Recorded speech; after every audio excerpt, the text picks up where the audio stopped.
मेरे प्यारे बच्चों, आप देख रहे हो शर्मा एजुकेशन एकेडमी। क्या देख रहे हो बेटा? Sharma education academy. आज मैं लेके आया हूं आपके लिए धमाकेदार टॉपिक बेटा, पास्ट परफेक्ट टेंस। कौन सा टेंस?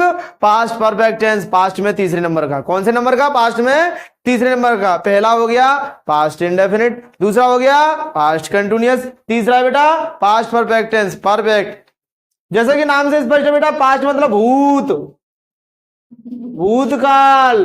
कौन सा काल? भूतकाल। और भूतकाल मतलब मर गया, गया वो तो गया, काल गया वो तो, यानी पीछे समय निकल चुका है। परफेक्ट मतलब पूर्ण। ऐसा में जो काम चल रहा था वो पूरा हो चुका था। कैसा हो चुका था? पूरा हो चुका था। और टेंस तो आप जानते हो, काल मतलब समय। इसकी पहचान क्या होती है? पहचान को ध्यान से देखिएगा। वाक्य के अंत में दिया, लिया, दी, ली, ए, ई, लेकिन थ पीछे आना चाहिए। क्या आना चाहिए पीछे? था। इसको ध्यान से देखिएगा बेटा।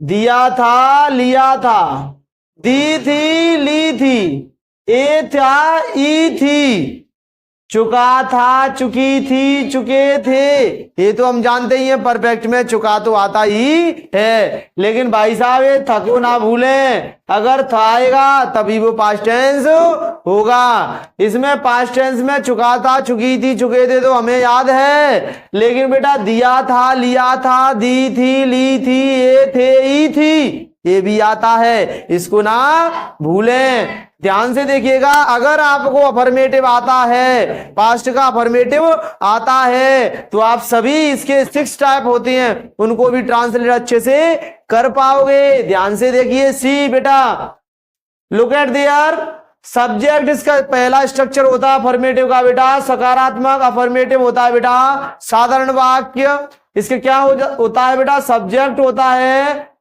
हेड होता है, वर्ब की थर्ड फॉर्म होती है, ऑब्जेक्ट होता है, अदर वर्ड होता है। वर्ब की थर्ड फॉर्म क्यों होती है बेटा? ध्यान से देखिएगा। वर्ब बेटा एक तो सिंपल वर्ब होती है, एक्शन वर्ड होता है, बेस फॉर्म बोलते हैं जिसे, क्योंकि वो वर्ब जो स्टार्ट होती है उसे बोलते हैं V1, यानी कि हमने जस्ट सोचा है कोई वर्ब। सेकंड फॉर्म उसमें थोड़ा सा क्या हुआ है, पास्ट में कोई काम हुआ है। वर्ब की थर्ड फॉर्म यानी कि जो क्रिया था उसका काम पूरा हो चुका था। वर्ब की थर्ड फॉर्म पे काम पूरा हो चुका रहता है। वर्ब को स्टॉप कर देती है, तेरा काम खत्म हो गया, तुम स्टॉप हो गई, इसलिए वर्ब की थर्ड फॉर्म होती है वो बेटा। क्रिया का काम पूरा हो चुका था, हो चुका है, हो चुकेगा, यानी कि पूरा हो चुका है, वर्ब खत्म हो गई वहीं पर। ध्यान से देखिएगा। ऑब्जेक्ट होता है और अदर वर्ड होता है। अगर इसमें आपने स्ट्रक्चर ध्यान से समझ लिया तो सब 6 प्रकार के आप जितने भी सेंटेंस के स्ट्रक्चर होते हैं उनको आसानी से आप चेंज कर लोगे। ध्यान से देखिएगा। Subject, head. अब आपके माइंड में आएगा सर सिंगुलर प्लूरल सब्जेक्ट आ गया तो क्या लगाएंगे? बेटा कोई डाउट नहीं है, इसमें एक ही हेल्पिंग वर्ब होती है, वो केवल हेड होती है। वो केवल क्या होती है बेटा? हेड होती है। और हेड के बाद हमेशा थर्ड फॉर्म आएगी। क्या आएगी बेटा? थर्ड फॉर्म आएगी। और एक चीज और कहना चाहूंगा, क्योंकि बेटा ये परफेक्ट है तो परफेक्ट हमेशा वर्ब की थर्ड फॉर्म ही लेता है, चाहे प्रेजेंट में हो, चाहे पास्ट में हो, चाहे फ्यूचर में हो। ध्यान से देखिएगा। सब्जेक्ट बेटा सबसे पहले तो सब्जेक्ट की इंग्लिश लिखेंगे, तुम खाना खा चुके थे, या इसको दूसरे शब्दों में क्या कहेंगे बेटा? तुमने खाना खा लिया था। तुमने, तो बात तो एक ही है बेटा, लिया था यानी कि काम हो चुका था पास्ट में। क्या हो चुका था? हो चुका था। आप कंफ्यूज हो जाते हो, सर चुका था, चुकी थी, चुके थे तो पढ़ा है हमने, लेकिन लिया था, दिया था, ये कौन सा टेंस है? सर कंफ्यूज हो गई। बात वही है बेटा। इन शब्दों में भी कह सकते हो वाक्य को, या इन शब्दों में भी कह सकते हो वाक्य को, दोनों का मतलब सेम है। ट्रांसलेशन, इंग्लिश ट्रांसलेशन मीनिंग एक ही होगा। ध्यान से देखिएगा। तुम की इंग्लिश बेटा यू, क्योंकि इसमें एक ही हेल्पिंग वर्ब आती है। क्या आती है? एक ही। क्या आती है? वो हेड आती है। और वर्ब की थर्ड फॉर्म, तो ईट की थर्ड फॉर्म बेटा होती है ईटन। क्या होती है? ईटन। और बेटा खाना की होती है फूड। कुछ बच्चे कलाकार होते हैं जो याद रखते हैं कि हमने याद कर लिया है, रट लिया है, फूड से पहले ए और दा लगा देते हैं आर्टिकल। बेटा फूड से पहले कोई आर्टिकल नहीं लगता। अगर कोई स्पेशल कोई दावत है, फूड का कोई नाम है, कोई प्रसिद्ध चीज है कि नहीं मुझे वही डिशेज चाहिए, वही स्वादिष्ट भोजन चाहिए, तब आप फूड लगा सकते हैं अपन। लेकिन नॉर्मली 99% फूड से पहले कोई आर्टिकल नहीं लगता। आप ए और दा ना लगाएं, बिल्कुल ना लगाएं, कतई ना लगाएं। तो ये हो गया बेटा यू हैव ईटन फूड। इसको भी बेटा सेम यही कहेंगे, इसीलिए मैंने ट्रांसलेट नहीं कर रहा। यू हैड ईटन फूड और यू हैड ईटन फूड, ध्यान रखिएगा। तुमको बेटा आप भी कहते हैं या आपने भी कहते हैं, ध्यान रखना इसको बेटा। ओके, उसने जूते उतार लिए थे। उसने, ही या सी, लड़का या लड़की कोई भी हो सकता है, ही या सी। ए थे, ध्यान से देखिएगा, मैंने ए बेटा ऊपर लिख रखा है ऑलरेडी। क्या लिख रखा है ना बेटा, पहचान में होता है क्योंकि पीछे थे लगा है। अगर थे नहीं होता, अगर थे नहीं होता तो टेंस पास्ट इंडेफिनिट में होता है। इंडेफिनिट में केवल ए होता है, पीछे क्या होता है बेटा, ए। क्योंकि थे दिया है तो ये कौन सा टेंस है, ये पास्ट परफेक्ट टेंस है। हेल्पिंग वर्ब बेटा हेड यूज करेंगे। अब बेटा उतार लेना, जूते उतार लेना या किसी भी चीज को ज्यादातर उतारते हैं तो उसके लिए बेटा टेक ऑफ लगाते हैं। क्या लगाते हैं, टेक ऑफ। अगर मैं इसको उतारूंगा तो इसको टेक ऑफ कहूंगा। क्या कहूंगा, अगर मैं अपने इसको, इस कोट को या ब्लेजर को या किसी भी चीज को, जर्सी को अगर मैं उतारता हूं, कपड़े उतारता हूं तो टेक ऑफ लगाती है। क्या लगाती है बेटा, टेक ऑफ। क्या लगाती है, टेक। लेकिन हम जानते हैं टेक की हमें यूज करनी है कौन सी फॉर्म, हमें यूज करनी है थर्ड फॉर्म। तो ध्यान से देखिएगा बेटा, टेक की थर्ड फॉर्म होती है टेक, टुक और टेकन। क्या होती है बेटा, टेकन। तो हमें मतलब है बेटा इस टेकन से, किससे मतलब है, टेकन से। टेकन तो यूज कर लिया बेटा, और कपड़े उतारने के लिए ऑफ लगाते हैं क्योंकि कनेक्शन टूटता है। यानी कि ये कपड़े हमारे जिस्म से या कोई भी चीज से हम उतरेंगे, उस चीज से हमारा कनेक्शन टूटेगा, और कनेक्शन टूटने के लिए ऑफ लगाते हैं। ये सिंपल वाला ऑफ नहीं, डबल एफ वाला ऑफ। ओके बेटा, ही या सी हैड टेकन ऑफ। बेटा जूते को बेटा शूज बोलते हैं। क्या बोलते हैं, शूज। हम अच्छे से जानते हैं, बात सेम यही है। इसको भी बेटा ऐसे ही करेंगे, वह जूते उतार चुका था, वह के लिए ही यूज कर लेंगे और सेम यही यूज होगा। चुका था या लिए थे, बात एक ही है। ध्यान से देखेंगे, हम बाजार नहीं गए थे, निगेटिव है। और इसमें बेटा निगेटिव आने पर अफर्मेटिव हम अच्छे से जानते हैं। निगेटिव में केवल हेल्पिंग वर्ब के बाद नॉट लग जाता है। क्या लग जाता है बेटा, नॉट लग जाता है। तो ट्रांसलेट करते हैं बेटा, हमको बोलते हैं वी, हमको बोलते हैं बेटा बी। हेल्पिंग वर्ब इसमें एक ही है, सिंगुलर प्लूरल का तो झंझट ही नहीं है बेटा। हेड और नॉट लगा दिया, किसके लिए, इसके लिए। जाना की बेटा गो होती है, और गो वेंट गॉन, यानी कि थर्ड पे काम कंप्लीट हो गया वर्ब का। तो गो वेंट गॉन अपन यूज करेंगे गॉन। क्या यूज करेंगे बेटा, गॉन। और बेटा बाजार जाने के लिए टू मार्केट लगाते हैं, gone to market.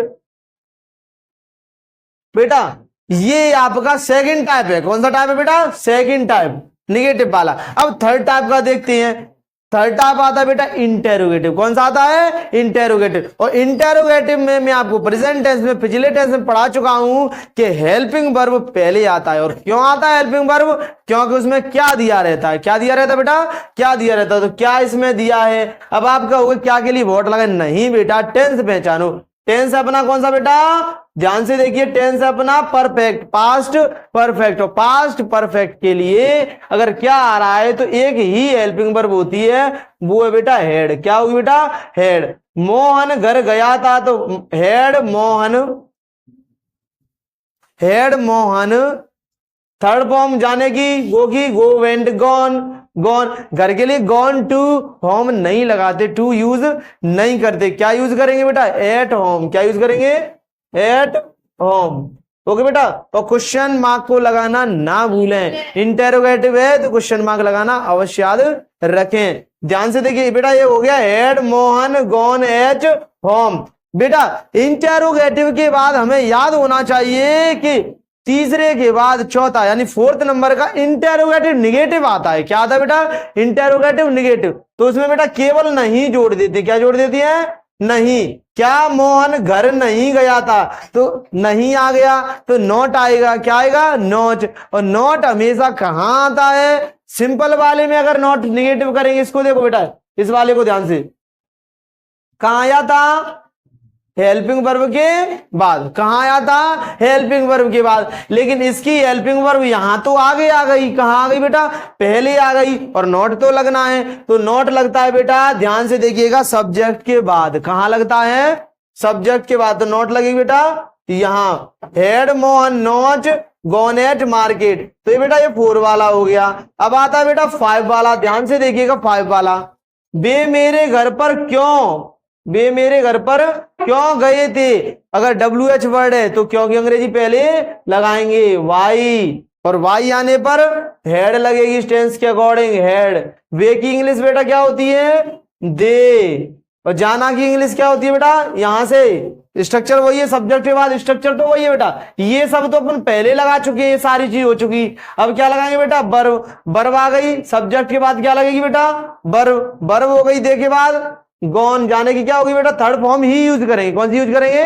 Third form. तो गॉन हो गया। कहां पर? घर पर। तो एट होम लगाते हैं घर के लिए बेटा। क्या लगाते हैं? At home. क्वेश्चन मार्क लगाना ना भूलें। एक और है बेटा 5 के बाद 6 नंबर का। 6 नंबर का ध्यान से देखिएगा, वे मेरे घर पर क्यों नहीं गए थे। कौन सा आएगा बेटा? नहीं। अब नहीं आने पर हम आपको अच्छे से बता चुके हैं, ये नॉट लगता है बेटा, आगे कहीं भी नॉट नहीं लगाएंगे। नॉट लगाने का सिस्टम होता है सब्जेक्ट के ठीक बगल में बिसाइड। यहां पर आप नॉट लगा दोगे तो वे मेरे घर पर क्यों नहीं गए थे, इसका हो जाएगा why had they not gone at home. ध्यान दीजिएगा, वाई आया बेटा WH वर्ड के लिए, हेड आया उस टेंस को पहचानने के लिए, दे आया इसके लिए वे के लिए। अब आपको पता है कि क्या रह गया बेटा? पीछे हमको ध्यान रखना है कि सब्जेक्ट के बाद मेन वर्ब आएगी। कौन सी आएगी बेटा? Main verb. और मेन वर्ब में बेटा जाना यानी गए, और जाना की गो वेंट गॉन हमेशा थर्ड फॉर्म लगाती है। तो गॉन एट देयर, घर के लिए क्या लगाएंगे बेटा? Eight there. ऑब्जेक्ट को अदर वर्ड को बाद में लगाते हैं बेटा। किसके बाद? हमेशा ऑब्जेक्ट अगर अदर वर्ड जो भी आएगा वो हमेशा मेन वर्ब के बाद आएगा। किसके बाद आएगा बेटा? मेन वर्ब के बाद। और मेन वर्ब है जाना, ये बेटा मेन वर्ब अपनी, ओके, इसके बाद ये आएगा। कुछ बच्चे क्या करते हैं, दे के बाद एट होम गॉन बाद में लगा देते हैं, स्ट्रक्चर गलत करते हैं। स्ट्रक्चर को फॉलो कीजिए। अगर फिर से समझ में नहीं आया, एग्जाम्पलों के माध्यम से हम समझते हैं। नेक्स्ट वीडियो में बेटा राधे राधे, फिर मिलते हैं।